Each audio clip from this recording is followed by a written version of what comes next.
लोग जियोग्राफी को शुरू कर रहे हैं ना।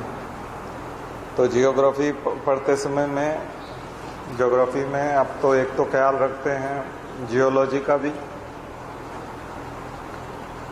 और जियोपॉलिटिक्स, जियो इकोनॉमिक्स। कल बात की थी हमने, जियो इकोनॉमिक्स भी बहुत बड़ी इंपॉर्टेंट चीज़ है। तो जियो economics, geopolitics, geography and geology, इतने सारे सब्जेक्ट जो है ये सब आपस में पूरी तरह से मिक्स हैं। और भी हैं, एनिमल्स के साथ बात करते हैं तो जू जोग्राफी हो जाता है, एनिमल जोग्राफी या जू जोग्राफी बोलते हैं हम लोग।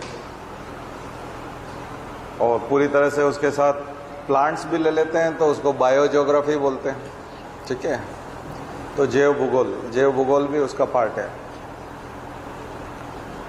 ज्योग्राफी की जो मेहनत है वो अगर एक बार आप अच्छे से कर लेंगे तो 20% तक आपको फायदा मिलेगा। सीधा सीधा ज्योग्राफी में फायदा मिलेगा 10 से 12% का, और 8% का फायदा आपको लगभग दूसरे सब्जेक्ट्स के साथ मिलेगा। दूसरे सब्जेक्ट्स यानी कि करंट अफेयर्स, पॉलिटी, तो उसी को हम लोग जियो पॉलिटिक्स बोल देते हैं। क्योंकि अभी जैसे यूक्रेन क्राइसिस चल रहा है, तो रशिया ने यूक्रेन के ऊपर हमला किया हुआ है, तो कौन कौन से क्षेत्रों को, तो यूक्रेन के अगर आपको पूरे सारे क्षेत्र पता है तो वो हिस्सा बहुत मजबूत हो जाता है आपका, चाहे वो पॉलिटिक्स या करंट अफेयर्स वाला हिस्सा है, लेकिन वो ठीक हो जाता है। तो मैप रीडिंग, मैप रीडिंग इसका एक बहुत बड़ा पार्ट है। हम यहीं से शुरू करेंगे मैप रीडिंग से। तो कल मैं थोड़ा भूल गया था, बोल नहीं पाया आपसे, लेकिन आप लोगों को एटलस लेके आना था। अब जब भी क्लास में आएंगे आप, अभी अगली जो भी 8, 10, 15 क्लास होगी उसमें कम से कम 15 क्लास तो हम लोग लेंगे, तो उसमें आप एटलस लेके आइए साथ में रखिए एटलस, और एटलस की प्रैक्टिस कीजिए। जितनी ज़्यादा एटलस की प्रैक्टिस करेंगे उतना मजबूत होकर के निकलेंगे। इसमें डरने की ज़रूरत नहीं है, घबराने की ज़रूरत नहीं है, बहुत इजी है। दुनिया के वो हिस्से जो हमने जाने नहीं है, पहचाने नहीं है, कभी देखे नहीं है, सुने नहीं है, तो वो अजीब तो लगते हैं, थोड़ा डराते भी हैं कि अच्छा इतना कुछ जानने को, ये तो हमें पता नहीं था। तो जिस दिन पता चल जाएगा उसके बाद तो वो सरल हो जाएगा। तो पहली बार आप किसी हिस्से को जानिए, उसके बाद तो बहुत कॉमन हो जाता है। आपके पिताजी नौकरी में होते हैं और किसी शहर में उनका ट्रांसफ़र होता, तो आप तो कभी नहीं गए उस शहर में, लेकिन पिताजी का ट्रांसफ़र हुआ और फिर आप भी साथ में चले गए और वहाँ के स्कूल में आपको भर्ती भी करा दिया। तो 20-25 दिन बाद तो आप गलियाँ भी पहचानने लगते हो, स्कूल भी जानने लगते हो, टीचर की आदत भी जानने लगते हो। तो सब कुछ जानने लगते हैं ना हम लोग, पहचानने लगते हैं। कुछ दिन बाद वो हमारा अपना शहर हो जाता है, ऐसा लगता है कि हमारा शहर है, जबकि आप उस शहर के नहीं हो, उस गांव के नहीं हो, लेकिन वो लगने लगता है। क्यों लगने लगता है? प्रैक्टिस के बाद सब कुछ आपको बहुत सरल लगने लगे। डरने से नहीं होगा, बाहर बैठ करके डरते रहने से नहीं होगा, उसमें उतरना पड़ेगा। एक बार उतरिए। आपके शहर में जो डाकिया होता है, वो डाकिया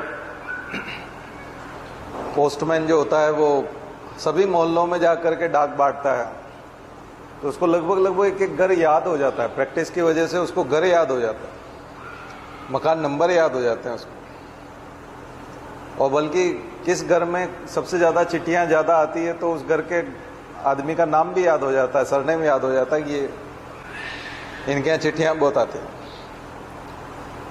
तो बहुत आसान है, सिर्फ प्रैक्टिस करेंगे तो। और ये हिस्से में प्रैक्टिस जो है वो बेकार नहीं जाती। कुछ हिस्से की प्रैक्टिस ऐसी है कि अगले साल बदल जाती है, जैसे बजट, इकोनॉमी, वो अगले साल उतना फ्रूटफुल नहीं होता, फिर से नए सिरे से आपको मेहनत करना पड़ती है। ज्योग्राफी नहीं बदलते, सबसे बड़ी बात। नदियाँ, पर्वत जो जहाँ हैं वहीं रहते हैं, कोई खास परिवर्तन नहीं आता। देश की सीमाएं काफी समय तक वही सीमाएं रहती। इसलिए जब आप वर्ल्ड हिस्ट्री पढ़ोगे तब भी ज्योग्राफी काम आएगी, वर्ल्ड हिस्ट्री में काम आएगी, हिस्ट्री में काम आएगी, करंट अफेयर्स में काम आएगी, जियोपॉलिटिक्स में काम आएगी, इकोनॉमिक्स में काम आएगी। इकोनॉमिक्स में भी तो आपको दुनिया भर की सैर करना पड़ेगी, कई देशों के नाम आएंगे, वहाँ के खनिज के नाम आएंगे, ट्रांसपोर्ट के नाम आएंगे, पोर्ट के, एयरपोर्ट के नाम आएंगे। तो वो इकोनॉमिक्स भी जो है उसको तो कई बार हम लोग इकोनॉमिक ज्योग्राफी बोलते हैं, पूरा नाम ही है उसका इकोनॉमिक ज्योग्राफी, ज्योग्राफी का एक हिस्सा ही है इकोनॉमिक ज्योग्राफी। तो हम बहुत पहले हमने पॉलिटी किया, बहुत इंपॉर्टेंट सेक्टर था, अब हम बहुत इंपॉर्टेंट सेक्टर में जा रहे हैं। कुछ कोर ज्योग्राफी है जिसमें चक्रवात के प्रकार हैं या ज्वालामुखी के प्रकार हैं, ज्वालामुखी क्यों निकलता है, चक्रवात क्यों आता है, तो ये इस प्रकार की चीज़ें हम बाद में लेंगे। पहले हम जनरल ज्योग्राफी, जो बिल्कुल एकदम सामान्य ज्योग्राफी है, उसकी बात कर रहे हैं। और उसको पढ़ने के लिए मैप, नक्शा, तो एटलस आप 3-4 तरह के एटलस खरीद लीजिए। केवल एक एटलस से, किसी एटलस में आप देखोगे किसी शहर का नाम लिखा हुआ है लेकिन दूसरे एटलस में शहर का नाम गायब, वो वाला शहर दूसरे एटलस में नहीं दिया। ठीक है, ग्रुप में भी कुछ एटलस डाल देंगे, पीडीएफ वगैरह बच्चों ने निकाले हैं, वो आपको पहुंचा देंगे, तो ग्रुप में डाल देंगे, तो वो एटलस आपको ग्रुप में मिल जाएगा, डाउनलोड कर लीजिए उसको। पर एटलस हार्ड कॉपी होगी तो ज़्यादा अच्छा होगा, आप पेन से निशान लगा पाएंगे। एटलस को गंदा होने से डरना नहीं है, उस पर निशान बनाने हैं आपको, खूब लिखना है एटलस में, अपने हाथ से लिखा हुआ खूब याद रहता है। इसलिए एटलस में केवल खरीद लिया नहीं, उसमें लिखिए। तो अभी क्या काम करना है आपको, 3-4 का। अभी ज्योग्राफी की कोई किताब अभी 8-10 दिन, 15 दिन, 20 दिन, कम से कम अक्टूबर में आपको ज्योग्राफी की कोई किताब नहीं खरीदना है। ठीक है, अक्टूबर में हम बिल्कुल जनरल ज्योग्राफी में चलेंगे, किताब की ज़्यादा ज़रूरत नहीं पड़ेगी। ठीक है, फिर भी आप लेना चाहते हैं तो ले सकते हैं किताब। और जो एमपीपीएससी को फोकस कर रहे हैं वो प्रमिला कुमार ले लें, मध्य प्रदेश का भूगोल, प्रमिला कुमार, वो ले लीजिए, मध्य प्रदेश का भूगोल। सामान्य अध्ययन जो हिंदी ग्रंथ अकादमी वाला है वो ले सकते हैं। आपको मध्य प्रदेश का भूगोल, मैं विश्व के भूगोल की तरफ से चलूंगा, फिर भारत के भूगोल में आएंगे, फिर आखिरी में मध्य प्रदेश के भूगोल में आएंगे। ठीक है, तो मध्य प्रदेश का भूगोल आप करते रहिए पैरेलल में। जैसे मैं खनिज की बात कर रहा हूँ और अलग अलग राज्यों की बात कर रहा हूँ, तो आप जिलों में चले जाइए, मध्य प्रदेश के जिलों में चले जाइए उसी खनिज को लेकर के, तो वो उसी समय तैयार हो जाएगा, क्योंकि बहुत सरल होता है। विश्व के स्तर पे बात करेंगे, भारत के स्तर पे बात करेंगे। मध्य प्रदेश का कुछ इंपॉर्टेंट हिस्सा मैं आपसे डिस्कस कर लूँगा, लेकिन बाकी आप अपने स्तर पे करते जाइए उसको, बिल्कुल भी कठिन नहीं है, बहुत आसान है, लेकिन एक बार जरूर करना पड़ता है। और एमपीपीएससी में तो ये है कि आपको लिखना ही है वो जाकर। एमपीपीएससी में जो आप तैयार करोगे उसमें संभावना नहीं देखनी है, उसमें तो जाकर लिखना ही है आपको, क्योंकि एमपीपीएससी में पूरा ही सिलेबस पूछता है। सिलेबस का पूरा शुरू से लेकर आखिरी तक जो कुछ है वो सब आता ही है परीक्षा में। कोयला आएगा तो कोयला आएगा, ठीक है, ऊर्जा के संसाधन है तो ऊर्जा के संसाधन आएंगे, उसमें ज्यादा संभावना नहीं है, छूटने की संभावना नहीं है। और अगर आप 2 अटेम्प्ट दे रहे हैं, इस साल का मेंस भी दे रहे हैं और अगले साल का दे रहे हैं, तो फिर तो पूरा ही सिलेबस हो जाएगा कंप्लीट, कुछ बचेगा नहीं। इसलिए उसको कर लीजिए, सोचना नहीं है उसमें ज्यादा कि इसको करें या छोड़ दें, छोड़ने जैसा कुछ है नहीं उसमें। पूरा ही सिलेबस पूछेगा तो आप छोड़ोगे क्या। तो एमपीपीएससी लिखने की परीक्षा है, पूरा सिलेबस याद करो, जाकर के लिख दो। वह ऐसे छाटना या सोचना या लक पे डिपेंड रहना कि ये आएगा नहीं आएगा, वही आएगा जो लिखा हुआ है, वही आएगा जो सिलेबस में लिखा है वही सारा आएगा, वहां जाके लिखना है आप। ठीक है, एमए वाले एग्जाम में होता है कि नहीं, आपकी यूनिट होती है, उसमें 6 प्रश्न होते हैं, उसमें से वो 2 या 4 पूछता है, उसमें से 2 करने होते हैं, या 2 पूछता है 1 करना होता है, और 5 कुल प्रश्न होते हैं उसमें। 5 तो कुल ही प्रश्न होते हैं, उसमें से 2 आते हैं, उसमें से 1 करना। उससे भी ज्यादा सिंपल है MPPS, क्योंकि यहाँ 4 ही है। 2 इस साल पूछेगा, 2 अगले साल पूछेगा, फिर तीसरे साल तो वापस रिपीट होने लग जाता है, उसके पास क्वेश्चन ही नहीं है, इसलिए पूरा ही सिलेबस पूछता है। अभी तक तो यही हो रहा है। और हमारे टाइम तो बहुत आसान था उस समय में। उस समय में 97 का पेपर देखते थे तो 95 के क्वेश्चन आते थे, 99 में 97 के आते थे। तो ये पिछले साल का छोड़ दो, पुराना कर लो, 90% पेपर रिपीट हो जाता था। अभी भी वैसे ही, अभी पूरा सिलेबस। तो MPPSC वगैरह सब बकवास था उस समय। IAS भी बहुत सिंपल था, 99 तक तो बहुत है। ये 2000 के बाद थोड़ा सा उसने ट्रिक लगाना शुरू किया, 2010 के बाद काफी चेंज कर दिया, और 2015 के बाद तो बहुत ज्यादा परिवर्तन। पहले ये सब इतना नहीं था झंझट।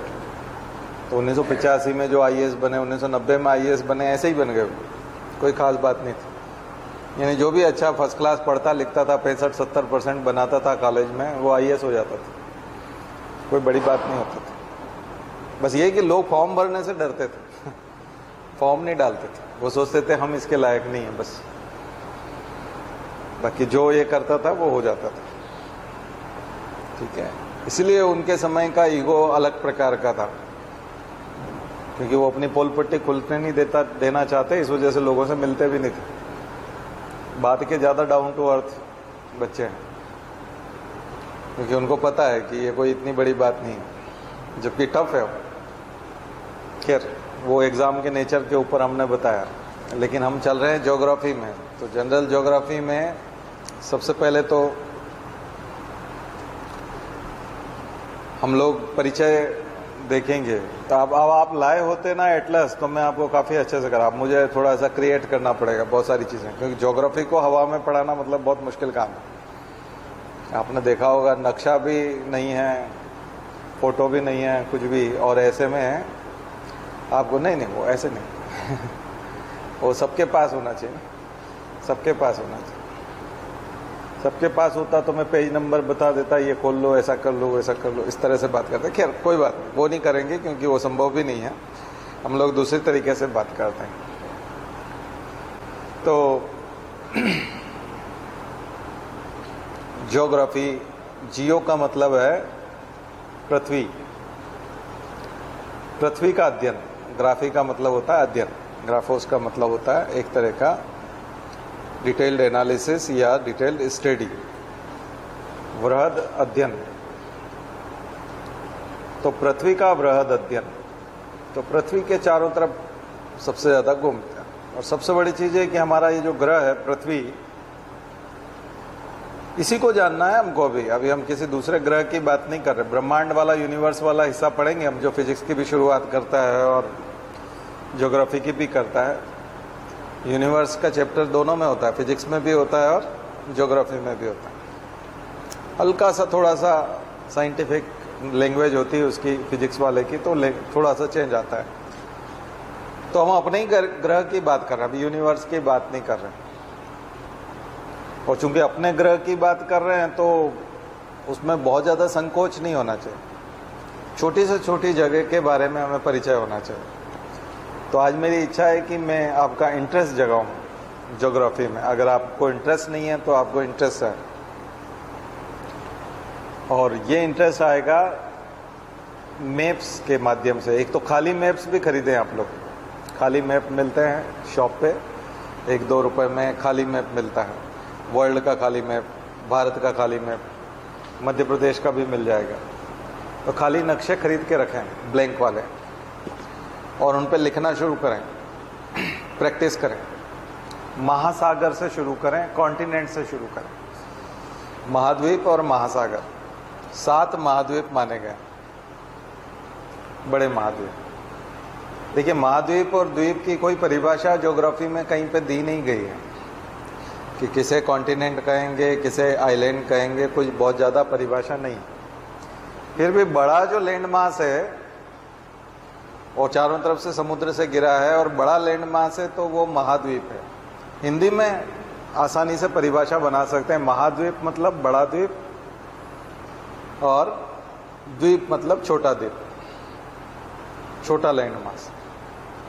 इंग्लिश में तो कॉन्टिनेंट है और दूसरा आइलैंड है। बहुत छोटे छोटे होते हैं तो उनको आइलैंड्स कहते हैं हम लोग, बहुत ही छोटे होते हैं तो आइलैंड्स। और बहुत सारे आइलैंड का ग्रुप है तो उसको आइलैंड्स, ग्रुप ऑफ आइलैंड्स, ठीक है। और उसको क्या कहते हैं, आइलैंड। ग्रीनलैंड जो है वो सबसे बड़ा आइलैंड है, ग्रीनलैंड सबसे बड़ा आइलैंड है, तो उसको उसके लिए शब्द यूज किया गया आइलैंड। और कॉन्टिनेंट के लिए जो बड़ा लैंड मास है, अंटार्कटिका, ऑस्ट्रेलिया, ठीक है, एशिया महाद्वीप, यूरोप। अब एशिया इसका अपवाद है, एक्सेप्शन है। एशिया महाद्वीप एक्सेप्शन है, क्योंकि अगर आप देखें कि बड़ा लैंड मास जो चारों तरफ पानी से घिरा हो उसको महाद्वीप कहते हैं, तो लैंड मास तो बहुत बड़ा है और उसमें दो महाद्वीप के नाम आ गए हैं, यूरोप भी है और एशिया भी है। बीच में पानी से तो अलग नहीं हो रहा है, वो तो लैंड से जुड़ा हुआ है। तो ऐसा क्यों हो रहा है, उसको क्यों कहा जा रहा है? एक को एशिया कहा जा रहा है और दूसरे को यूरोप कहा जा रहा है। तो इसका कारण इसीलिए यही प्रॉब्लम है कि उनकी एक डेफिनेशन नहीं बना सकते। ज्योग्राफी में हर जगह पर डेफिनेशन नहीं बनेगी। कुछ चीजें आपको थ्योरी से, हिस्ट्री से समझना पड़ेंगे, सिद्धांत आपको समझाएंगे। तो हिस्ट्री क्या करता है, हिस्ट्री में जाएंगे तो बिफोर सोक्रेटिस या सोक्रेटिस के वहां पर उन लोगों ने जो दो हिस्से बनाए थे, वो ईस्ट को उन्होंने एशिया कहा था। ईस्ट को क्या कहा था, एशिया। और जो वेस्ट था उसको यूरोपा कहा था, इसलिए वेस्ट का नाम यूरोप हुआ और ईस्ट का नाम एशिया हुआ, क्योंकि वो ग्रीस के इधर और इधर पड़ता था। तो यूनान, ग्रीस,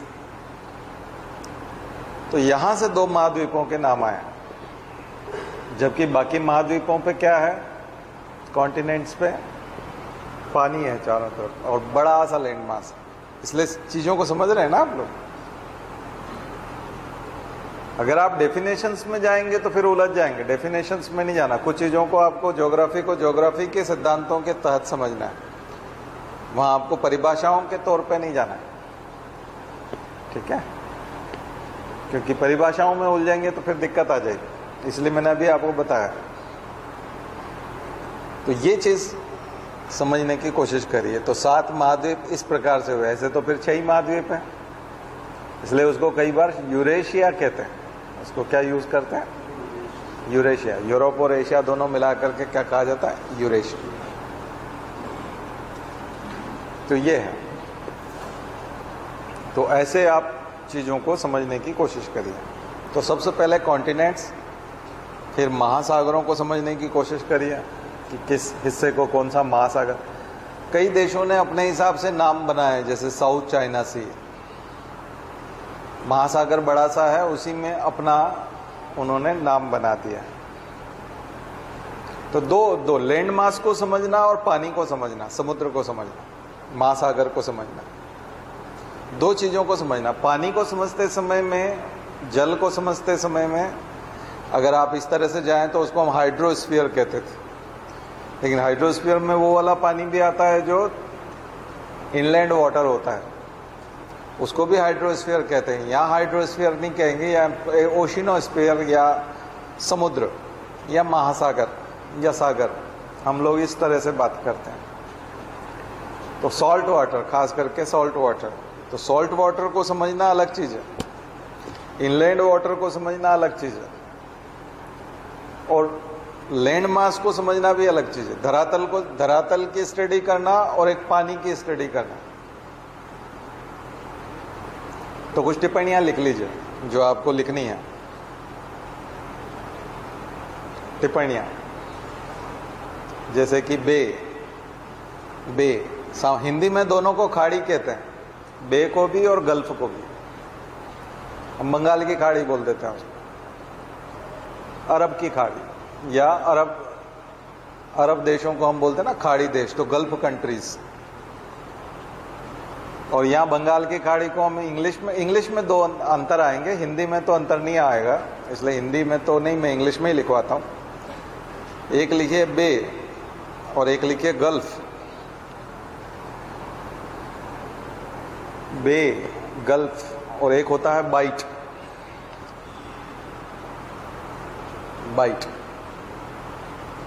तो तीनों में डिफरेंस। तो जिसका गल्फ में जो है लैंड मास बहुत सिकुड़ा हुआ होता है,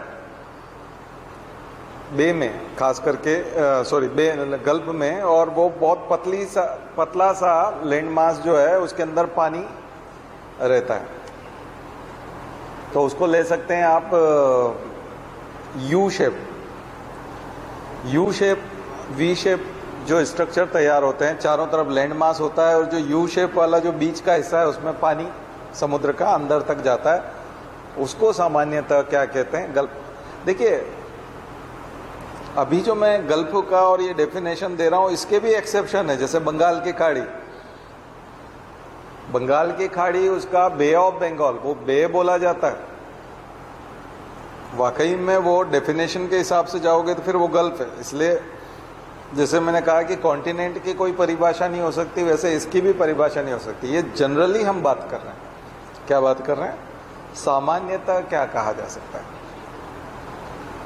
तो गल्फ जो है वो एक नेरो होता है, सकरा होता है, यू शेप होता है, जबकि बे जो होता है वो सी शेप होता है, सेमी सर्कुलर होता है। वो सी शेप होता है और सेमी सर्कुलर होता है। और बाइट जो होता है वो उससे भी ज्यादा ब्रॉड होता है, ज्यादा चौड़ा होता है। ग्रेट ऑस्ट्रेलियन बाइट, जाकर के सर्च करिएगा गूगल में, ग्रेट ऑस्ट्रेलियन बाइट, तो आपको समझ में आएगा कि वो पानी बहुत किनारों तक फैला हुआ है। इसी तरह से लैंड मास के साथ कुछ चीजें जुड़ी हुई हैं। लैंड मास के साथ जुड़ी हुई है तो ऐसे कि पेनिनसुला, एक टर्म आएगी पेनिनसुला, प्रायद्वीप, हिंदी में बोलते हैं प्रायद्वीप, पेनिनसुला।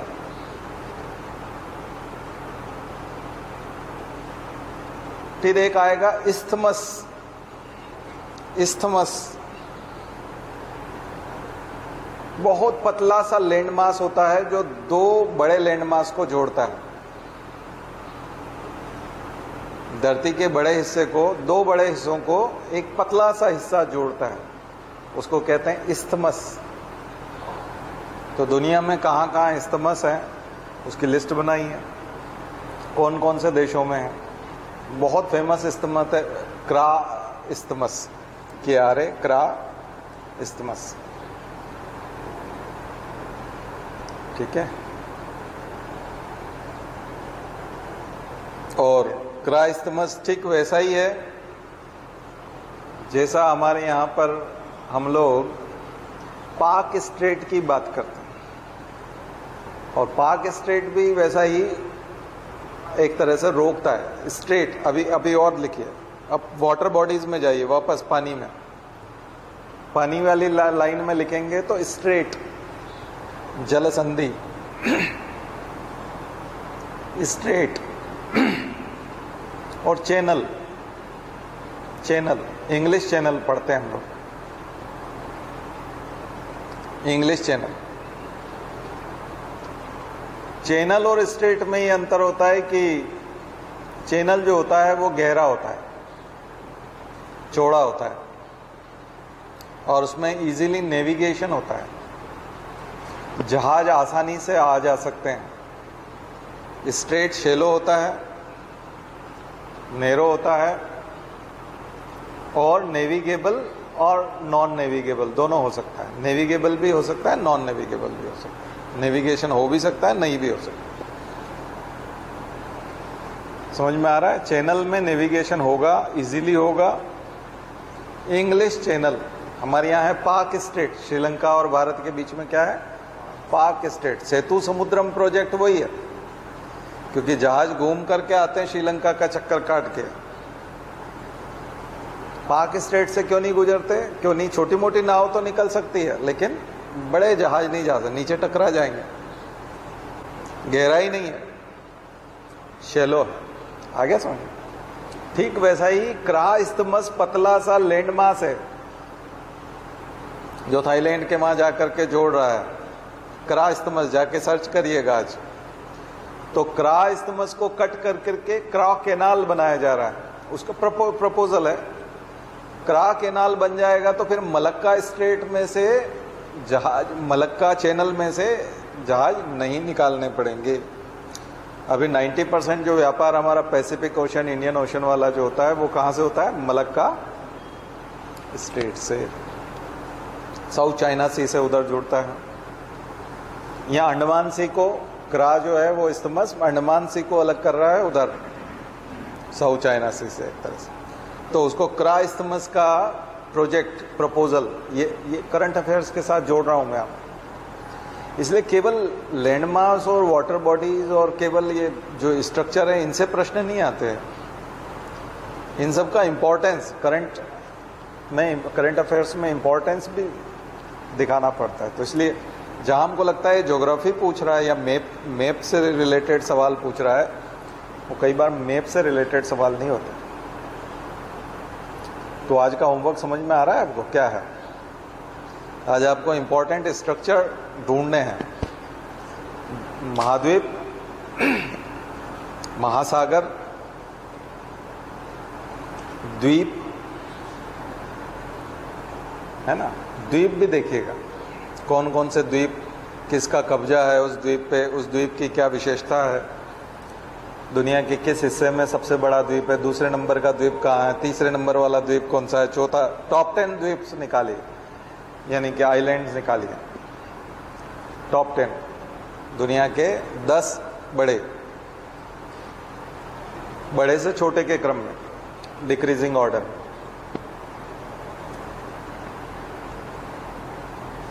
ठीक है, द्वीप निकालिए। तो एक होमवर्क ये हो गया। दुनिया भर की स्ट्रेट्स, जल संधियां, कौन सी जल संधि कौन से देश के बीच में पड़ती है? जल संधि एक नेरो, स्ट्रेट जो है वो इस्तमस का उल्टा है। इस्तमस जो होता है वो लैंडमास बीच में बहुत नेरो होता है, उसमें जल बहुत नेरो होता है।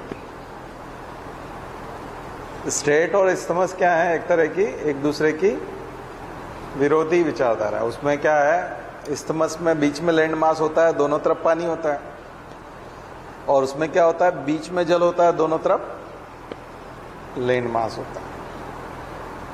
आ गया समझ? वो उसका उल्टा है। तो ये आपको तैयार करना है। फिर उधर छोटी छोटी चीजें बताई मैंने आपको, बे बताया, गल्फ बताया और बाइट। ये चीज तैयार कीजिए। तो मामूली डिफरेंस है, लेकिन आप देखोगे कि दुनिया भर में जब आप बे की लिस्ट देखोगे तो बहुत इंपॉर्टेंट पेनिनसुला भी आपको दिखाई देंगे, बे भी दिखाई देंगे, बहुत इंपॉर्टेंट। हडसन बे, हडसन की खाड़ी, हडसन बे। अमेरिका में जाओगे, नॉर्थ अमेरिका में जाओगे तो वहां अलग दिखाई पड़ेंगे, अफ्रीका में जाओगे तो अलग दिखाई पड़ेंगे, है ना? और इस प्रकार का एक इंपॉर्टेंट बे बहुत ही इंपॉर्टेंट है जो क्यूबा में है, ग्वांतानामो बे है क्यूबा में, लेकिन यूएस का नेवल बेस है, यूएस नेवल बेस है।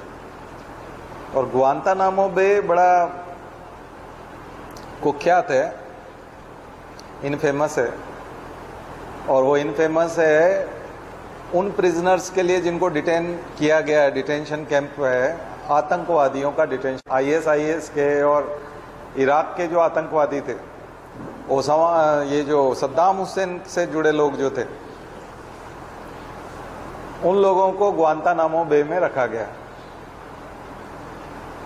और उनको यातनाएं दी जाती। तो यूएस क्या है कि अपनी जमीन में नहीं रखता उसको, क्योंकि यूएस में तो रूल ऑफ लॉ और वो जो मैं बताता रहता हूँ वो उस टाइप का मानवाधिकार और वो सब हो जाता है। तो वो बोलते नहीं, ये क्यूबा में हो रहा है ना, क्यूबा में ग्वांतानामो बे, एक बे जाकर के देखिएगा क्यूबा में। क्यूबा बिल्कुल सेंट्रल अमेरिका के वहां आपको दिखाई देगा एक कंट्री। तो आज का होमवर्क जो है उसमें क्यूबा मैं जानबूझ करके दे रहा हूं, क्यूबा और क्यूबा के साथ ग्वांतानामो बे। हम लोगों को ऐसी चीजें पकड़नी पड़ेंगी ज्योग्राफी में भी, जो बहुत चर्चित है, चर्चित स्थल, चर्चा में है। वाई न्यूज में क्यों रहते हैं, तब जाकर के यूपीएससी में वो चीजें क्लिक होती है। ऐसा लगता है कि ये तो बिल्कुल पढ़ा था हमने। ऐसे तो ज्योग्राफी आप पढ़ते रहिए, दुनिया कोई बहुत बड़ी है, ठीक है। तो आज का होमवर्क निकालिएगा, ग्वांतानामो बे और क्यूबा को याद रखिएगा फिदेल कास्त्रो के लिए, और चे गुवेरा और फिदेल कास्त्रो, उनके भाई राउल कास्त्रो बाद में राष्ट्रपति बने थे। फिदेल कास्त्रो और राउल कास्त्रो और चे गुवेरा। क्यूबन रिवॉल्यूशन, क्यूबा की क्रांति, और 1961 में अटैक हुआ था अमेरिका का, उसकी कहानी। तो थोड़ा सा क्यूबा का इतिहास पढ़िए। आज के होमवर्क में क्यूबा का इतिहास दे रहा हूं मैं, क्योंकि अभी पूरे सप्ताह आपको होमवर्क करना है ना, पूरे सप्ताह होमवर्क करना है। तो मैं यहां आपको क्यूबा का इतिहास दे देता हूं। क्यूबा से शुरू करते, एक एक जगह को हम लोग पकड़ेंगे, एक एक जगह की बात करेंगे, वहां के कहानी किस्से देखेंगे, वहां का इतिहास देखेंगे, उसको टटोलेंगे, वहां के इंटरेस्टिंग फैक्ट्स निकालेंगे, वहां के इंटरेस्टिंग फैक्ट्स भी निकालेंगे, इंपॉर्टेंट फैक्ट्स निकालेंगे, इंटरेस्टिंग और इंपॉर्टेंट दोनों। फिर देखिए कैसे पेपर नहीं आता, फिर वो कभी नहीं बचेगा, कोई भी इंपॉर्टेंट मुद्दा बचेगा ही नहीं, ठीक है। होमवर्क ऐसे साथ साथ करते जाइए। उसके बाद आइए मैं आपको कनाडा में ले चलता हूं। होमवर्क में कनाडा लिख लीजिए। तो नॉर्थ अमेरिका और कनाडा पकड़ते हैं। नॉर्थ अमेरिका के दो हिस्से हैं, कनाडा और USA, United state of America. Canada और यूनाइटेड स्टेट ऑफ अमेरिका, ये दो हिस्से हैं। अलास्का से शुरू होता है। अलास्का का एक बड़ा हिस्सा रशिया के पास है, और कनाडा के ऊपर 1768 में अलास्का अमेरिका ने खरीदा था, परचेस किया था। कनाडा ने इसलिए परचेस नहीं किया क्योंकि कनाडा उस समय में ब्रिटिश टेरिटरी था। कनाडा बाद में स्वतंत्र हुआ है, इसलिए कॉमनवेल्थ गेम्स होते हैं तो कनाडा भी उसमें होता है, यूएसए नहीं होता। होता है कॉमनवेल्थ गेम?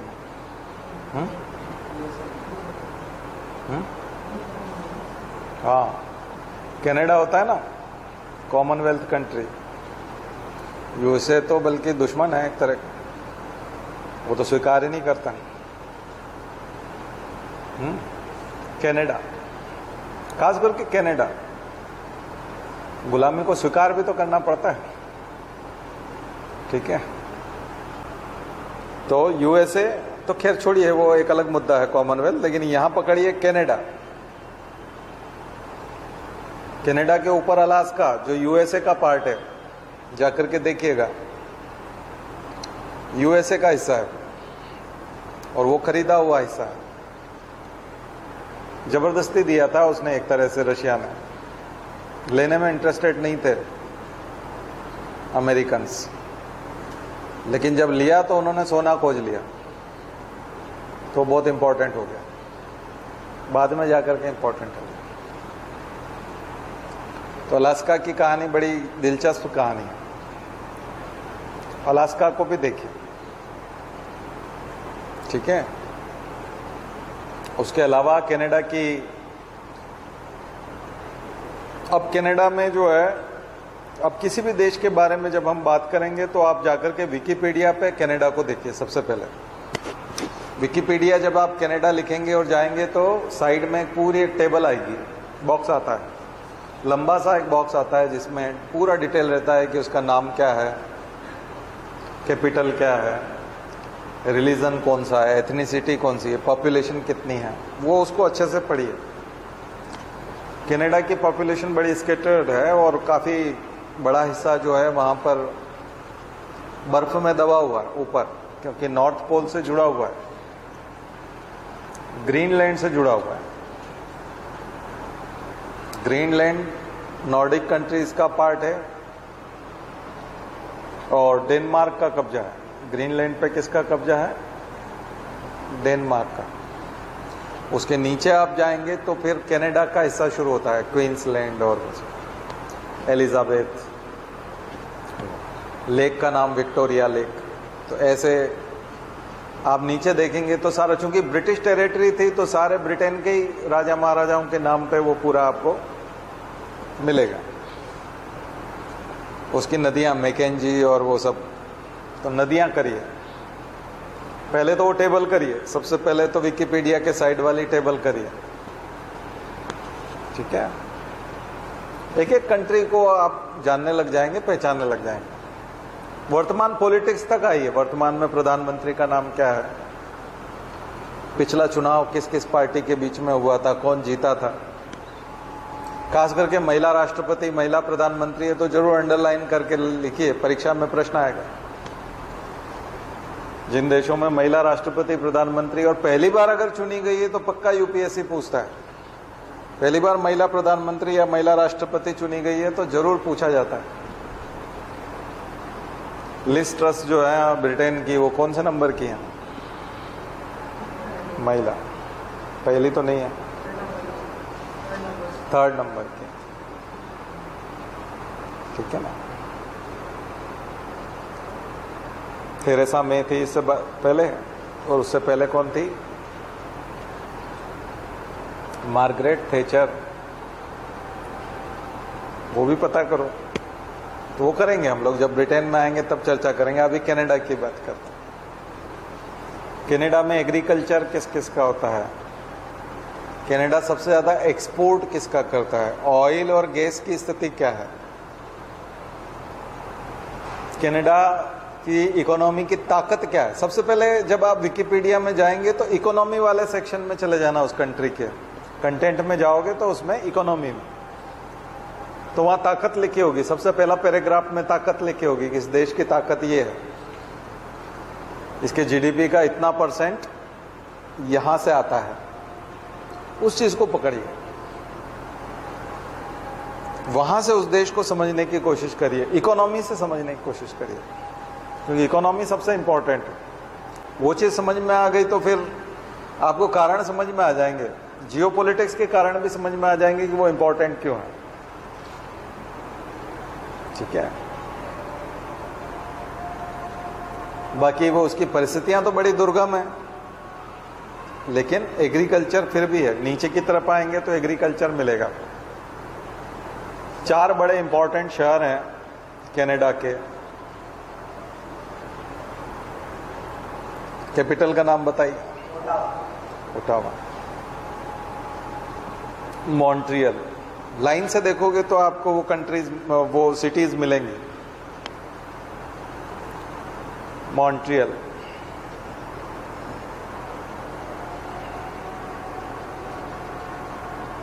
और कौन सा इंपॉर्टेंट शहर है?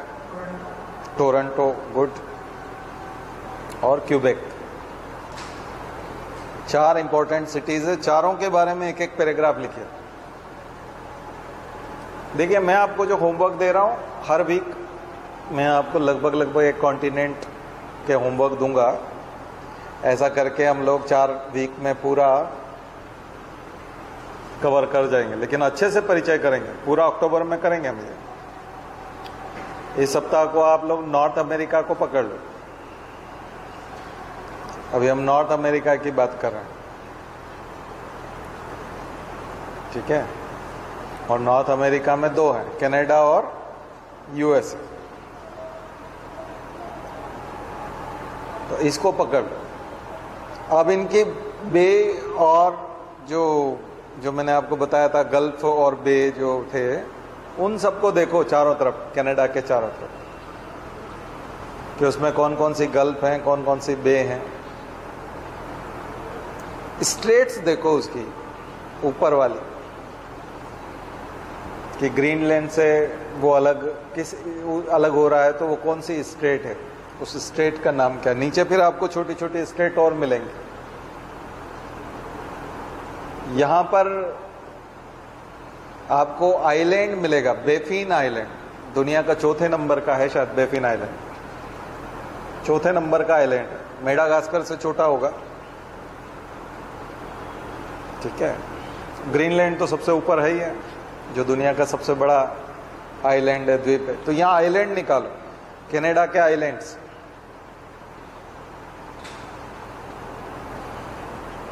ठीक है, कनाडा के आइलैंड्स, कनाडा के गल्फ, कनाडा में बे। यहां अगर कोई इस्थमस आपको दिखाई पड़ता है, नहीं ज्यादा कुछ, लेकिन इस्थमस है तो वो, ठीक है। और फिर फ्लोरा एंड फोना, बहुत ही इंपॉर्टेंट पार्ट है, फ्लोरा एंड फोना, बायोज्योग्राफी, इसको क्या कहा जाता है, बायोज्योग्राफी।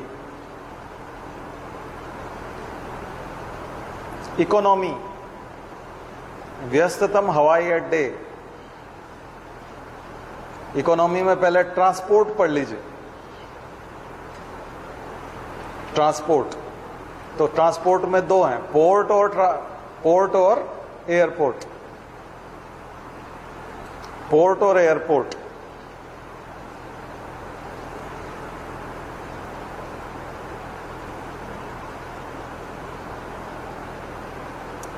पोर्ट और एयरपोर्ट निकालिए,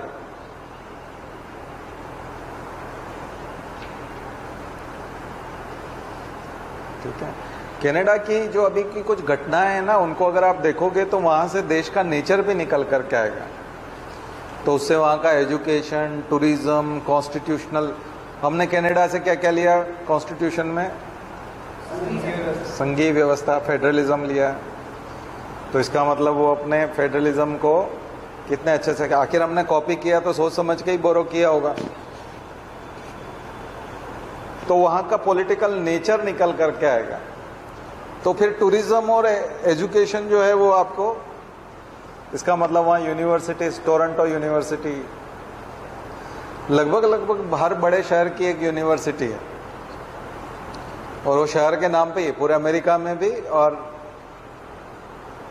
कनाडा में भी। तो एजुकेशन की स्थिति अच्छी है। क्रॉप्स कौन सी है इकोनॉमी में, दो, पर्यटन और क्रॉप्स। मिनरल्स, माइंस,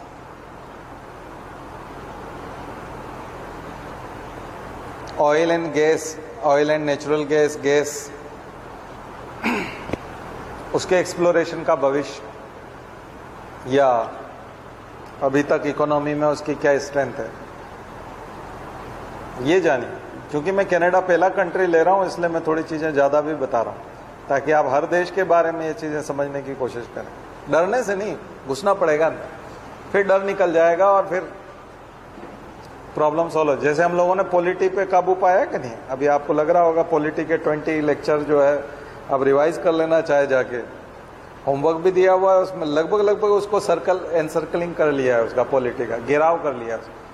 अब उससे बच के नहीं जा सकता क्वेश्चन, घेराव कर दिया ना उसको।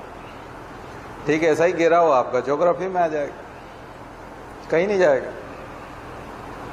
देखते जाइए आप, अभी 15-20 लेक्चर होंगे, तब तक आपका पूरा कंप्लीट हो जाएगा। 1 महीने में 8 लेक्चर हो जाते, 2 से 2.5 महीने का काम है। बस आप करते जाइए, साथ के साथ अपनी तरफ से परेशान नहीं होना है। कि ये बहुत धीमा है, एक सप्ताह में इतना सा करेंगे तो क्या होगा। नहीं, ज़्यादा परेशान होने की जरूरत नहीं है, साथ साथ करते जाए, एक दिन कंप्लीट हो जाएगा। कई बार हम चिंता ज़्यादा करते हैं और जितना बताया जा रहा है उतना भी नहीं करते, और बाद में हाथ पांव फूलते हैं कि वो भी कर लिया होता तो काफ़ी अच्छा था। होता जाता कुछ नहीं है, ध्यान रखिए। कई साल निकल जाएंगे ऐसे, भले 4 साल 5 साल 6 साल 10 साल, होना जाना कुछ है ही नहीं। बस हम कह रहे हैं वो उतना भी कर लिया तो काम हो जाएगा, रिजल्ट निकल आएगा, आप बन जाओगे, आपका भला हो जाएगा। और ऐसे तो आप कुछ तो भी सोच, कई लोग जो है उस चीज़ को नहीं सोचते। खाना बनाते समय में, कई बार आटा बनाते समय में ही अगर बहुत सारी प्रॉब्लम, हाथ पांव फूलने लग जाए तो सब गड़बड़ हो जाएगा। आप एक के बाद एक रोटी बनाते जाओ तो आटा खत्म होता जाएगा, लास्ट में ऐसा लगेगा कि अब इससे बस 2 ही रोटियां बनेगी, इतना ही आटा बचा है, तो गेम ही खत्म हो गया, तो रोटी का ढेर लग गया। और अगर पहले हाथ पांव फुला लिए होते तो कुछ होता नहीं। लास्ट में देखते हो ना, एकदम थोड़ा सा बचता है। जब आप चढ़ते क्रम में होते हो, जब बहुत ज्यादा बचता है तब हाथ पांव फूलते हैं, डर लगता है, बेकार सा लगता है। लेकिन जब घटता जाता है तो उत्साह बढ़ता जाता है। तो आप सिलेबस के खत्म करने के उस लेवल पे जब पहुंचोगे तो फिर एकदम से नीचे जाता है, खत्म होता जाता है। आप दौड़ने के लिए जाएं सुबह और 4 किलोमीटर का टारगेट करें, 2.5 किलोमीटर अगर आप दौड़ लिए तो 1.5 किलोमीटर बहुत आसान हो जाएगा। और शुरू के 1 किलोमीटर के बाद तो आपकी मसल्स पेन करती हुई और ब्रेन को काफ़ी चीज़ें महसूस होती है, बहुत सारी चीज़ें महसूस होती है। और 2.5 किलोमीटर के बाद में फिर महसूस नहीं होती, क्योंकि तब तक हम लोग हैबिचुअल हो चुके होते हैं और लक्ष्य छोटा होता है। उसके बाद सोचते हैं कि 2.5 तो हो चुका है, अब थोड़ा सा बचा है, ठीक है ना। तो ये जो मनुष्य की प्रवृत्ति है उसका लाभ यहाँ उठाओ, इस प्रवृत्ति का लाभ उठाना है आपको। और मैंने आपको पहले भी मोटिवेशन वाले लेक्चर में ही बताया था कि 2 तरह के सोर्स हैं हमारे पास। एक तो ये शरीर मिला हुआ है, एक टाइम मिला हुआ है, ह्यूमन रिसोर्स है, और एक टाइम रिसोर्स है। ये 2 चीज़ों का उपयोग करना है, अदरवाइज तो जा ही रहा है। आप मोबाइल पे स्क्रॉल करने का बीमारी कितनी खतरनाक है। सोशल मीडिया में किसी में भी चले जाएं, यूट्यूब में या फेसबुक पे किसी पे आप स्क्रॉल करने लग जाएं तो एक के बाद एक इंटरेस्टिंग कोई वीडियो 2 घंटे 2 मिनट का है, कोई 2.5 मिनट का है, कोई 4 मिनट का है। फिर अगला सोचते हैं तो बोले ये भी देख लें, ये भी चुटकुला सुन लें, ये भी कुछ कर लेते हैं। तो ऐसा करते जाएं तो फिर 1 घंटा निकल जाएगा। तो 1 घंटा जब आप इस तरह से बर्बाद कर देंगे तो उसके बजाय तो एक कंट्री हो जाता है। अब यहाँ हमको कंट्री भारी पड़ रहा है और 1 घंटा वहाँ निकालने में बिल्कुल दिक्कत नहीं आ रही है। तो एक कंट्री माइनस हो रहा है ना, टोटल 195, 200 से ज़्यादा कंट्री नहीं है जो ठीक ठाक कंट्री हैं, पढ़ने लायक हैं। वो तो 100 ही हैं, देखा जाए तो 100 कंट्री से ज़्यादा पढ़ने लायक नहीं है। अगर आपने कंप्लीट कर लिया तो 99 बचे ना। और 6 दिन में अगर रोज भी एक कंट्री करते जा रहे हैं तो 6 दिन बाद तो फिर 94 ही रह जाएंगे। और 50 दिनों तक अगर आपने कर लिया तो फिर तो 49 ही बचे ना। फिर आप देखोगे कि अब तो 16 कंट्री करने हैं, फिर तो इतनी स्पीड आ जाएगी, एक दिन में 3-3 कंट्री भी हो जाएंगे। फिर उत्साह एकदम बढ़ जाता है। तो आपके 100 कंट्री कंप्लीट हो गए। तो शुरुआत करनी पड़ती है। मैं यहाँ बोलता रहता हूँ कि हम लोग शुरुआत करते नहीं हैं और ख़त्म होने का इंतज़ार करते हैं। ये इंडियंस की बहुत बुरी आदत है, शुरुआत कभी नहीं करते और ख़त्म होने का इंतज़ार करते। आप शुरुआत करो, कैलेंडर आपके हाथ में नहीं है तो नवरात्रि शुरू हो गई ना, तो आखिरी दिन आ जाएगा कि नहीं? आपके हाथ में होता तो शायद नहीं आ पाता। कैलेंडर हमारे हाथ में नहीं है, तो पहला दिन नवरात्रि का होता है तो 9वां दिन भी रोते गाते आ ही जाता है ना, क्योंकि हमको तो कुछ करना नहीं है। सुबह उठना है, दिन में खाना खाना है, कुछ पढ़ना है तो ठीक है, नहीं तो रात को सो जाना है। दूसरा दिन आ जाएगा, अपने आप नवरात्रि का दूसरा दिन आ जाएगा। ये चीज़ आपकी पढ़ाई में क्यों नहीं शामिल करते कि दूसरे दिन दूसरा चैप्टर किसी भी हालत में आ ही जाए, पहला चैप्टर हमारा कंप्लीट हो जाए उस दिन, चाहे जो हो। तो जो दिनमान हमको सिखाता है, जो डेली जो रूटीन हमको सिखाता है, जो हमको प्रकृति सिखाती है कि वो अपना दिन बदल देती, कैलेंडर बदल देती, वो प्रवृत्ति हमको सिलेबस में लेके आनी है, अपने आप कंप्लीट हो जाएगा। फिर एक दिन में एक कंट्री करने से क्या होगा, क्यूबा को कर लेंगे तो क्या हो जाएगा, छोटा सा तो देश है। अरे सी से कितने देश होंगे, 20 होंगे, 22 होंगे, 25 होंगे। तो अब सी से कितने देश बचेंगे? अगर 22 होंगे तो 21 बचेंगे ना। सी पे क्यूबा आता है, तो ज्यादा देश थोड़ी हैं, अनंत देश नहीं है कि आपने 50 तैयार करे और मॉन्स्टर जैसा है, वो हाइड्रा जैसा, रक्त बीज जैसा है कि उसमें फिर और देश पैदा हो गए। अब हम कितने देश करें? हमने जो थे वो कर लिए, पिछले महीने 40 और देश हो गए, तो ये मजाक लगा रखा है। नहीं, देश पैदा हो ही नहीं रहे, देश वही है। साल में 2 साल में कभी 1-2 देश को मान्यता मिलती है, कई बार 10-10 साल तक किसी को मान्यता नहीं मिलती। तो आप एक बार कर लोगे तो खत्म हो जाएगा ना, कंप्लीट हो जाएगा। और युगोस्लाविया जैसे 6-7 देश में टूट गया, तो युगोस्लाविया अगर आपने कर रखा होता तो लगभग वही संस्कृतियां, वही चीजें, अब वो 7 में 6 में याद कर लो, उसमें कौन सी बड़ी बात है। वो टूटेगा तो दो हिस्सों में याद करोगे तो कल्चर तो वही रहेगा ना, ट्रांसपोर्ट तो वही रहेगा, इकोनॉमी तो वही रहेगी। तेल के कुएं कहीं थोड़ी जाएंगे, उसकी इकोनॉमी तो वही रहेगी, पॉपुलेशन तो वही रहेगी, एथनिसिटी वही रहेगी। तो एथनिसिटी भी पढ़िएगा, बहुत इंपॉर्टेंट है। इसलिए ज्योग्राफी से भागिए नहीं, उसको इंटरेस्टिंग बनाइए, क्योंकि ये बहुत जरूरी है, इंटरेस्टिंग बनाना बहुत जरूरी है। ठीक है, मुझे लगता है बात समझ में आई होगी। एक बार आपको मेरे कहने से उसमें उतरिए। अगर आप बाहर खड़े रह करके देख रहे हैं तो उसको अंदर उतरिए,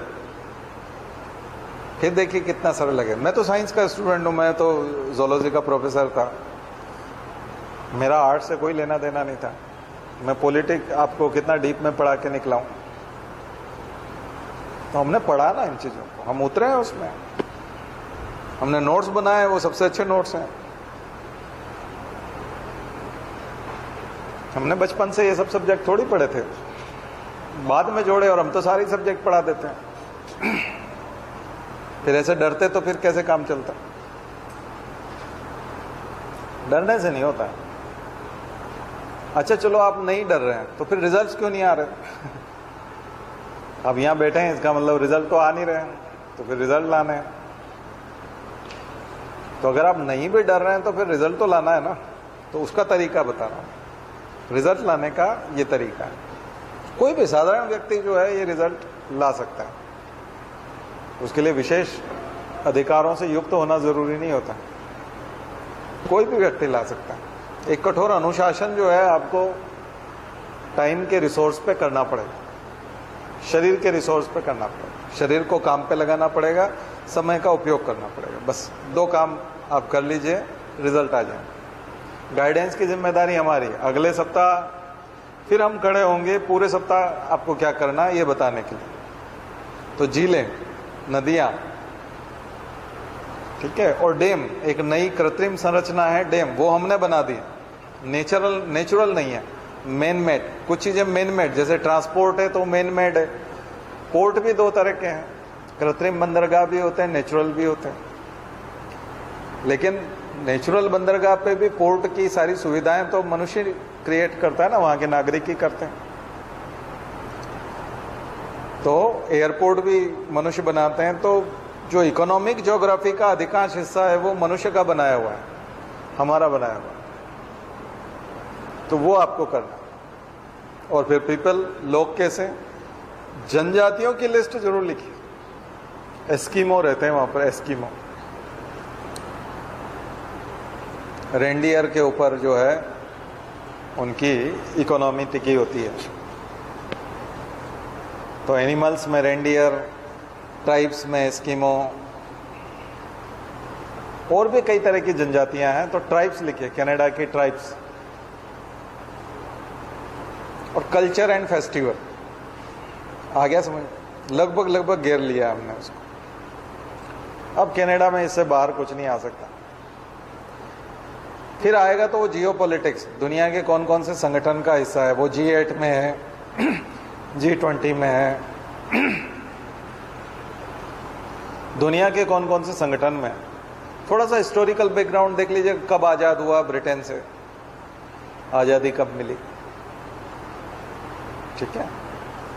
और हमारी तो बड़ी जनसंख्या, पंजाबी लोग बहुत रहते हैं, सिख लोग रहते हैं। कनिष्क विमान हादसा, एक करंट अफेयर्स तो नहीं कह सकते, 1985 का है शायद।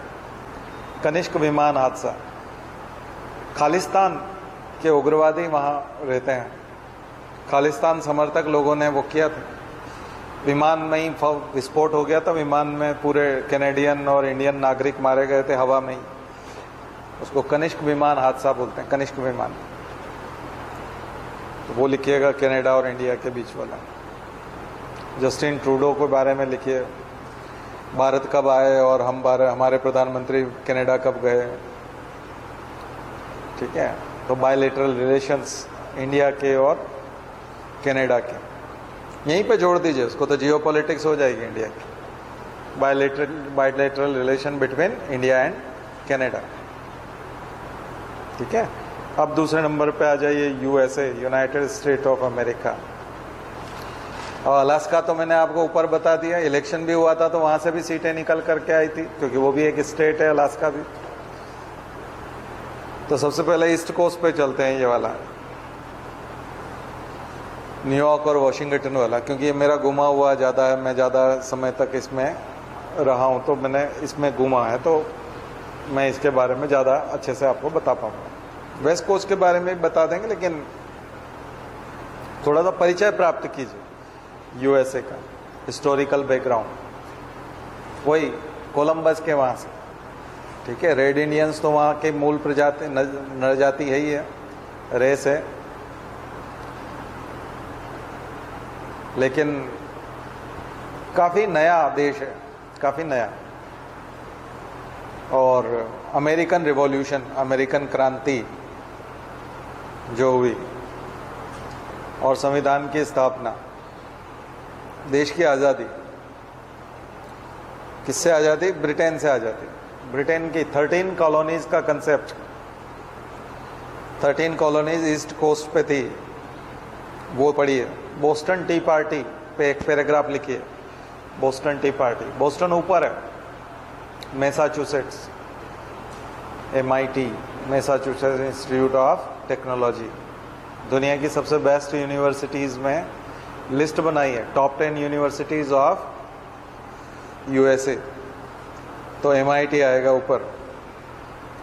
और मैसाचुसेट्स जो स्टेट है उसकी कैपिटल है बोस्टन, वहाँ ऊपर बोस्टन से शुरू होगा, नियाग्रा फॉल के वहाँ 5 झीलें हैं वहाँ पर, इंपॉर्टेंट झीलें 5, सुपीरियर लेक, मिशिगन लेक, और हाँ आयरी, यस, और ह्यूरॉन, और ओंटारियो। 5 ग्रेट लेक्स, इसलिए उस रीजन को बोलते हैं Great Lakes, region of Great Lakes. America वाले हर चीज में ग्रेट लगाते हैं, जैसे हम लोग ग्रेट मराठा बोलते हैं, great Mughal, great Maratha, great Ashoka.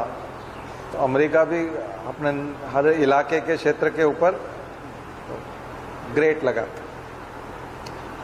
Mississippi, Missouri का जो पूरा मैदान है, जैसे हमारे यहाँ गंगा यमुना का मैदान है, उसको ग्रेट प्लेन्स कहा जाता है। ग्रेट प्लेन्स, गेहूं का क्षेत्र, वीट। तो नदियां जो है वो खास करके मिसिसिपी और मिसौरी, मिसौरी सबसे बड़ी सहायक नदी है, ट्रिब्यूटरी है मिसिसिपी की। मिसिसिपी रिवर का सहायक नदी मिसौरी।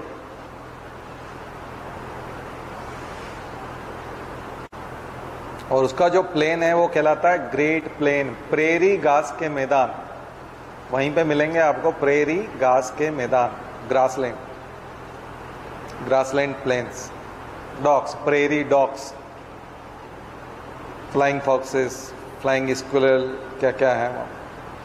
फोना भी देखिए वहाँ, इंटरेस्टिंग है।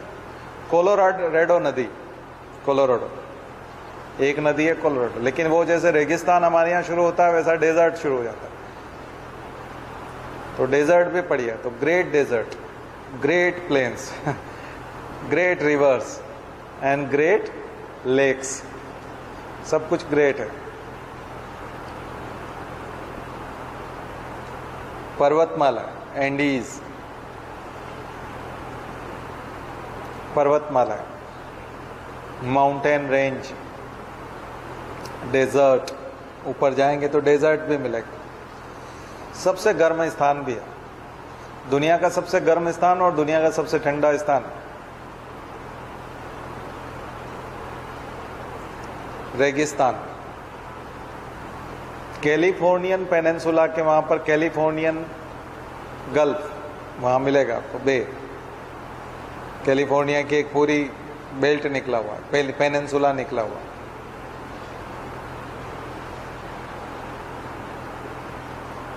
ठीक है, मैक्सिको के ऊपर, नॉर्थ अमेरिका में ही मैक्सिको भी आता है। 3 बड़े हिस्से आते हैं, कनाडा, यूएसए और मैक्सिको।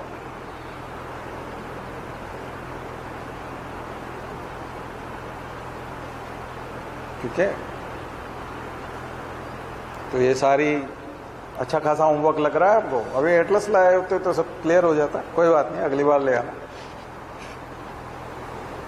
भाई। काम तो मिल ही गया आपको, वीडियो सुन करके भी आप होमवर्क जो है चेक कर पाएंगे। वहाँ पर वीडियो चालू कर लीजिएगा और उसमें जो जो बताया जा रहा है उसको ढूंढिए, तो हमारे साथ साथ काम कंप्लीट हो जाएगा। और एक एक के ऊपर नोट्स बनाइए, एक एक नदी का नोट्स बनाइए, एक एक पैराग्राफ पे, उसके ऊपर जो डैम बना है उसके डैम के बारे में लिखिए। ठीक है, फ्लोरा फोना ढूंढ करके नाम लिखिए, बहुत इंटरेस्टिंग है। और मैं तो ट्राइब्स भी बता रहा हूँ। बट वो जो पूरा ग्रेट प्लेन्स है, जो वीट वाला क्षेत्र है, वो सामंतवादी क्षेत्र है। और वो क्षेत्र फ्यूडल लॉर्ड्स जो हैं एक तरह से वो रहते हैं, इसलिए वहाँ रिपब्लिकन पार्टी जीतती है, रिपब्लिकन्स का इलाका है। डेमोक्रेट्स जो हैं वो इंडिया की कांग्रेस की तरह है, और यूके का लेबर पार्टी की तरह। अभी कंजर्वेटिव पार्टी की सरकार है, लिज ट्रस और दोनों कंजर्वेटिव पार्टी के, लेकिन लेबर पार्टी का वहाँ लेवल बढ़ रहा है अभी, क्योंकि इनकी पॉपुलैरिटी कम हो रही है। ये बहुत सारी, इसलिए लेबर पार्टी बहुत रिलीफ देती थी। भारत को स्वतंत्रता अभी लेबर पार्टी की वजह से मिली। भारत को जब जब संविधान में छूट मिली, संविधान का विकास हुआ, भारत में रिफॉर्म्स हुए हैं, वो लेबर पार्टी की वजह से हुआ। कंजर्वेटिव पार्टी तो छूट देना ही नहीं चाहती थी। इसलिए इंग्लैंड में जो कंजर्वेटिव पार्टी है, दक्षिणपंथी पार्टियां दोनों है। देखिए क्या है कि वामपंथ तो आपको यहाँ मिलेगा कम्युनिस्ट शासन में, चीन में और रशिया में। 2 ध्रुव थे उस समय में, कैपिटलिज्म और कम्युनिज्म। तो कम्युनिज्म तो आपको उधर मिलेगा नहीं, इंडिया में भी कम्युनिज्म नहीं है। हमने फेबियन सोशलिज्म लिया है, वो बीच का मॉडल है। तो ये काफी हद तक राइटिस्ट ही है, लेफ्टिस्ट नहीं है। तो ठीक वैसे ही अमेरिका में जो राइटिस्ट पार्टियां हैं वो दोनों राइटिस्ट पार्टियां हैं। वहाँ की जो डेमोक्रेट्स हैं और वहाँ के जो रिपब्लिकन्स हैं, दोनों राइटिस्ट हैं, लेफ्टिस्ट नहीं है। लेफ्टिस्ट तो वहाँ गाली जैसा है, अमेरिका में गाली है। लेफ्ट होना, कम्युनिस्ट होना अमेरिका के लिए गाली है। ठीक वैसे ही ब्रिटेन के लिए भी लेफ्ट होना गाली है। इसलिए दोनों पार्टी जो है वो राइटिस्ट हैं। और भारत की जो कांग्रेस और बीजेपी है, दोनों राइटिस्ट हैं, लेफ्टिस्ट नहीं है। लेफ्ट पार्टियां भारत की बिल्कुल अलग है, कम्युनिस्ट पार्टियां बिल्कुल अलग है। जेएनयू लेफ्ट है, कम्युनिस्ट है। बात समझ में? वो बहुत ज्यादा अधिकारों की वकालत करते हैं, बहुत ज्यादा अधिकारों की वकालत करते हैं। लेकिन राइटिस्ट जो होते हैं वो पूंजीपतियों का कब्जा कुछ हद तक बनाए रखते हैं। बस पूंजीपति बदल जाते हैं, उनकी दूसरी कंपनियों के साथ सपोर्ट होता है, इनका दूसरी कंपनियों से सपोर्ट होता है।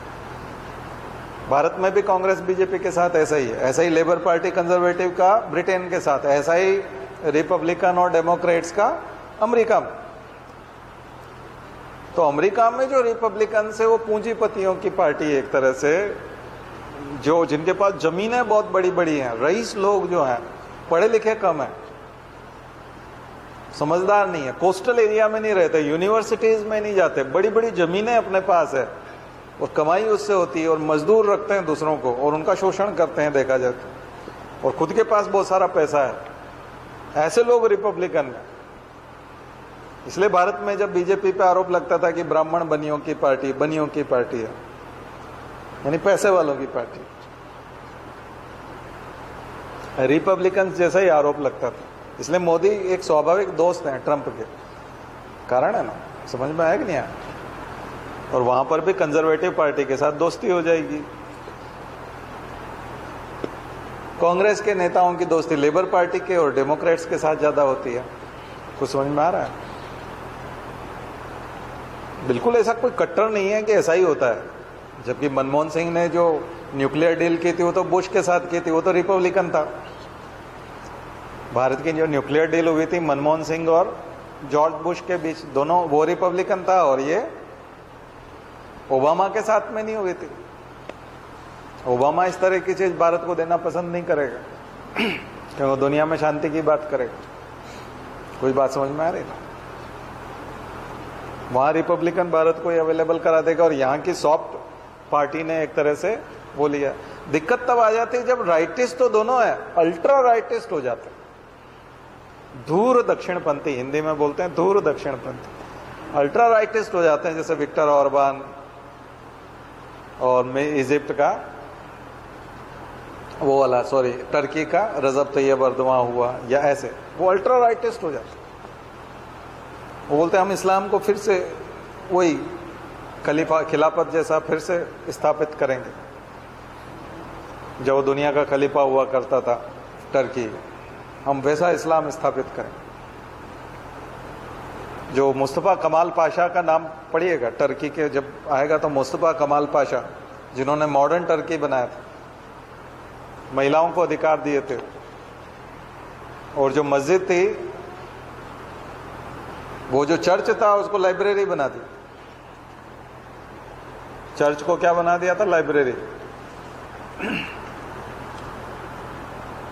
और ये अब उसको चर्च को लाइब्रेरी बनाया था मुस्तफा कमाल पाशा ने, और रजब तैयब अर्दवान उसको मस्जिद घोषित करा। तो लाइब्रेरी तो सेक्युलर होती है, लाइब्रेरी का तो कोई धर्म नहीं होता, उसमें तो कोई भी जा सकता है, लेकिन मस्जिद बन जाएगी तो फिर केवल मुसलमान जा पाएंगे। जबकि ओरिजिनल वो क्या था? एक तरह का चर्च। तो मुस्तफा कमाल पाशा उसको सेक्युलर बना रहे थे। तो ऐसे ही वो महिलाओं को छूट दे रहे थे मॉडर्न कपड़े। तो ऐसे दुनिया को समझिए, देखिए ज्योग्राफी को इसी तरह से समझा जाए। मैं थोड़ा सा इधर आ गया हूं, लेकिन पार्टियों के साथ भी समझना पड़ेगा। इसलिए आप देखोगे कि सेंट्रल अमेरिका जो है, सेंट्रल यूएस जो है पूरा, मतलब सेंट्रल यूएसए का जो पार्ट है, जो ग्रेट प्लेन्स हैं, जिनका पढ़ाई लिखाई से लेना देना कम है, और वो ट्रंप की मानसिकता के हैं, वो सब रिपब्लिकन सीटें हैं। तो इसलिए अमेरिकन इलेक्शन के इलेक्शन रिजल्ट्स आप देखिए 2-3 बार के पिछले, तो आपको दिखेगा कि बीच वाला हिस्सा जहां खेती बहुत होती है, गेहूं का उत्पादन होता है, वहां केवल रिपब्लिकन्स जीतते हैं। तो बीजेपी को सीटें केरला में और चेन्नई में क्यों नहीं आती, तमिलनाडु में क्यों नहीं आती? वो नहीं आएगी ना, एजुकेशन का स्तर दूसरा है, वो दे ही नहीं सकते वोट कट्टरवाद को, भगवा को और हिंदू राष्ट्र को वो वोट ही नहीं दे सकते किसी कीमत पे, उनसे देते ही नहीं बनेगा ना। वहां की पॉलिटिक्स, वहां का सिनेमा आप देखो, साउथ का सिनेमा, वो सब करप्शन के अगेंस्ट होता है, इसके अगेंस्ट होता है, वो बात ही नहीं करते इस तरह की कट्टरता की। पूजा पाठ भी होते हैं, भगवा भी पहनते, पर वो उसमें उस तरह से रमते नहीं है। उसका गुस्सा तो करप्शन के अगेंस्ट ही होता है ना, उसके कारण करप्शन को एक्सेप्ट नहीं करते हो। तो उनकी फिल्में भी अजीब है, वहां की संस्कृति, वहां का पूरा। और ब्राह्मण विरोधी आंदोलन पे दोनों पार्टियां हैं, जो दोनों सरकारें बनती है, डीएमके और एडीएमके, वो ब्राह्मणों के अगेंस्ट रही है। तमिलनाडु की, दोनों ब्राह्मण विरोधी हैं। द्रविड़ आंदोलन, आर्य सभ्यता को नकारते हैं, वो आर्य को विदेशी मानते हैं, बोलते हैं द्रविड़ ओरिजिनल है, इस देश के मूल निवासी, और हम द्रविड़ हैं। तो द्रविड़ आंदोलन, द्रविड़ मुनेत्र कड़गम, डीएमके और एडीएमके, अन्ना द्रविड़ मुनेत्र कड़गम और द्रविड़ मुनेत्र कड़गम, दोनों ही क्या है? द्रविड़ आंदोलन वाली पार्टियां। ये कंसेप्ट जब क्लियर हो जाएंगे तो आपको बहुत मजा आएगा दुनिया की पॉलिटिक्स में। दरअसल आप डूबोगे नहीं, आपको मजा आने लग जाएगा। नहीं तो हमको ये लगता है कि ये सरकार बन रही है, ये जीत रहा है, वहां फलाना है, और अज्ञानता के कारण आप दुखी होते। न तो किसी के जीतने से नाचोगे, ना किसी के उससे दुखी होगे। ज्ञान का प्रवेश करा लो, निर्लिप्त रहना है आपको, स्थित प्रज्ञ बनना है। स्थित प्रज्ञ हो जाता है, 4th पेपर में आएगा स्थित प्रज्ञ, जिसकी प्रज्ञा स्थित हो जाती है, स्थिर हो जाती है। दुख में, राग में, द्वेष में, हार में, जीत में, बिल्कुल उसको कोई फर्क ही नहीं पड़ता, वो एक जैसा बना रहता है। उसकी प्रसन्नता रहती है, रोना धोना नहीं होता और एकदम नाचना नहीं होता, बीच में बस प्रसन्न रहता है, मंद मंद मुस्कुराता रहता है, दिन भर अच्छा लगता है, गुदगुदाता रहता है, अंदर से अच्छा लगता रहता है उसे। नाचने की भी जरूरत नहीं है और दुखी होकर सर पीटने की भी जरूरत नहीं, समझ में आना चाहिए।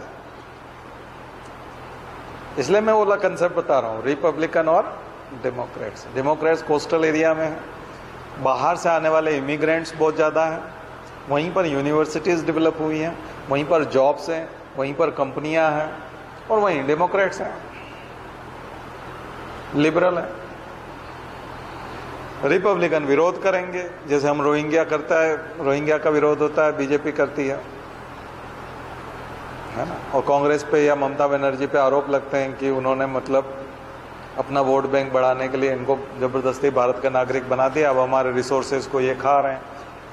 तो अमेरिका के रिपब्लिकन से इंडियंस के अगेंस्ट चिल्लाते हैं कि इंडियंस ने आकर के हमारे बच्चों की सबकी नौकरियां खा ली, ये यहाँ से भाग जाएं तो हमारे बच्चों के पास सब पैसा होगा, ये जाओ तुम भागो यहाँ से। पीट देते हैं, आपने देखा ना, पीट देते हैं, गोली मार देते हैं इंडियंस को, कोई थूक देता है, भागो यहाँ से। तो यही तो नस्लवाद है ना। फिर वो अपने आप को गोरा तो मानते ही। अब हमारे यहाँ के शर्मा जी जो हैं, यहाँ छुआछूत करते हैं, और वहाँ जब उनके साथ होती है अमेरिका में, शर्मा जी के साथ भी होती है, यू इंडियन, ब्लडी इंडियन, कुछ भी बोल देते हैं, भागो यहाँ से। तब उसको लगता है कि मतलब ये प्रॉब्लम है मतलब ये वाला नहीं करना चाहिए, ये वाला बिल्कुल नहीं करना चाहिए। मतलब कितना बुरा फील होता है जब ऐसा बोलते हैं। तो आखिर हम इंसान है भाई, कहाँ जाएंगे? रोजगार की तलाश में आए हैं और यहाँ हम तो इसको अपना देश मानते हैं, क्योंकि इसने हमको सहारा दिया, यहाँ हमको नौकरी मिली, यहाँ से मेरा परिवार पल रहा है।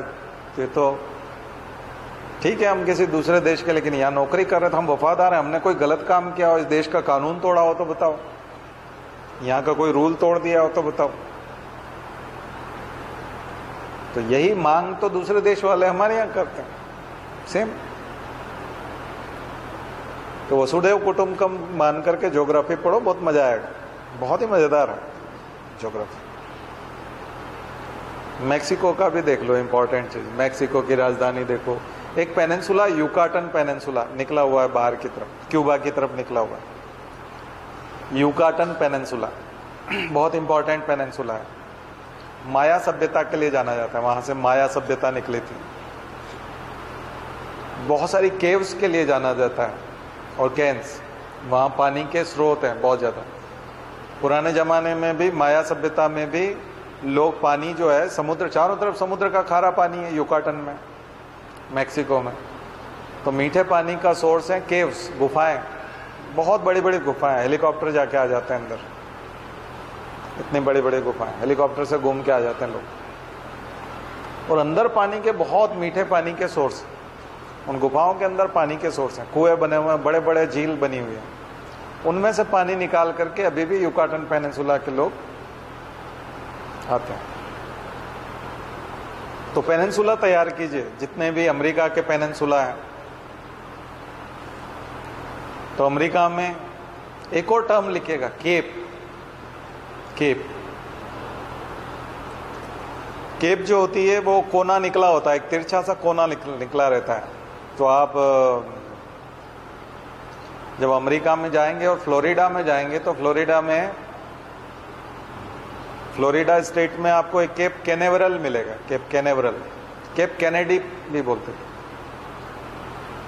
उसको, केप कैनेडी भी कहते थे पहले, अब उसका नाम हो गया केप कैनेवरल, जहां पर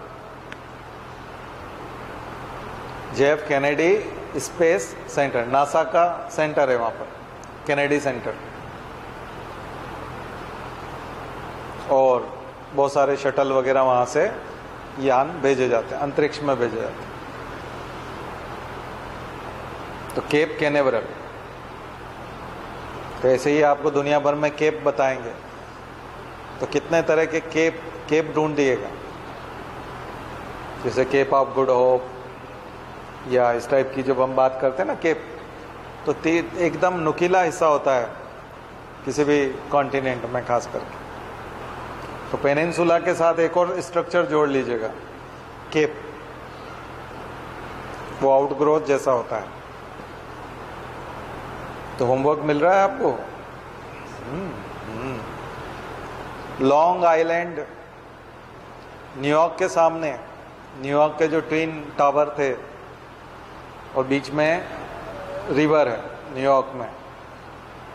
मेरा वीडियो आप YouTube पे देखोगे तो मैंने बोटिंग उसी में की थी, तो उसमें बोटिंग वाला वीडियो जो है वो उसी का है। तो वो लॉन्ग आइलैंड तक रोज जो है ऐसी फेरी जाती है, जैसे हमारे यहाँ पूरा एक वो आइलैंड जैसा है ना बड़े तालाब में छोटा सा एक द्वीप जैसा है, तो वो चक्कर काट के आता है वहाँ तक। तो वहाँ फ्री चलता है, निःशुल्क चलते हैं। हमारे यहाँ तो पैसे लेता है वो, 700 रुपये कितना लेता है उसमें बैठने के। अमेरिका में जो है वहाँ न्यूयॉर्क में फ्री है वो।